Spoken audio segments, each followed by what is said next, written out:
some of my options for performing a one-legged deadlift. Well, first, why would you want to do a one-legged deadlift? Because when you're doing a deadlift or a squat with two legs, you have both legs to help stabilize you. And the stabilizing muscles on the sides of the ankles and the knees don't have to work as hard, and it doesn't challenge your balance as much. So, also, if you have one leg that's stronger than the other, or a side that's stronger than the other, when you're doing squats or deadlifts, you may tend to favor one side. So doing a one-legged deadlift takes the other side out of the equation.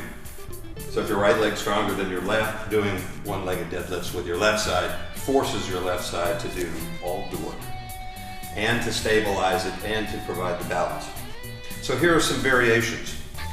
The first one is, we'll put the kettlebell on the outside of my ankle.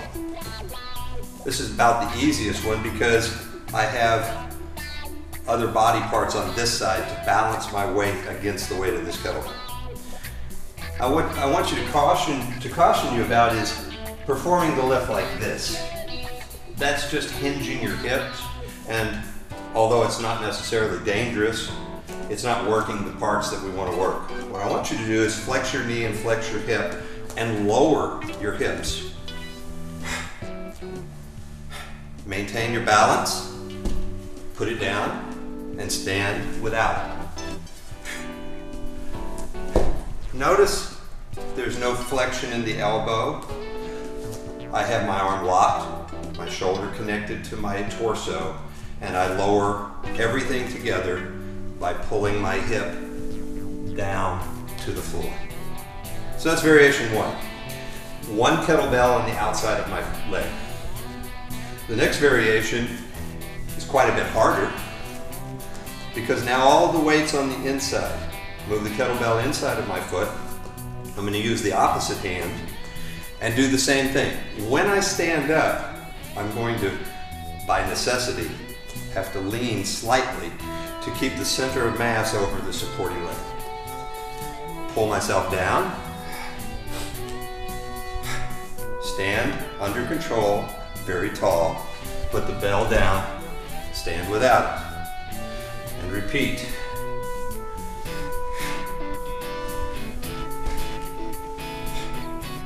Very good for balance, strengthening your ankle, your knee, your hips, as well as is just generally wonderful for you. You need to do it.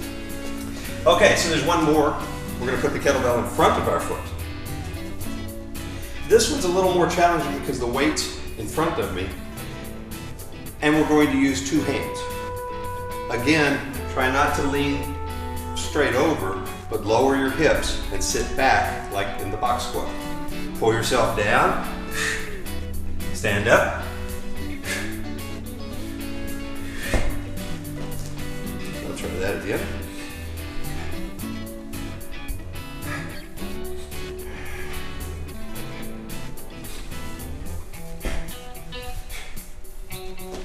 Cool. So that's 3 different variations you can do with one kettlebell and one leg. Another exercise involves 2 kettlebells, is a little bit easier because it provides balance.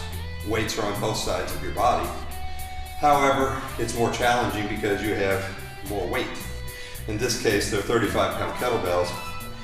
That means I've got 70 pounds there that I'm lifting. If you do the math, let's say I weigh 160 pounds. When I do a squat, each leg has to deal with 80 pounds.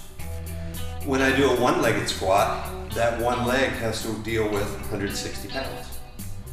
So now, I have to deal with 160 pounds plus 70. So the amount of stress on this leg starts mounting up. Pull yourself down.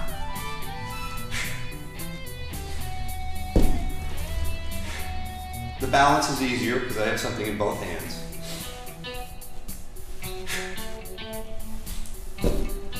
But there's a significantly higher workload.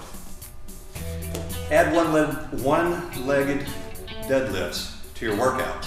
to further strengthen your legs and improve your athleticism.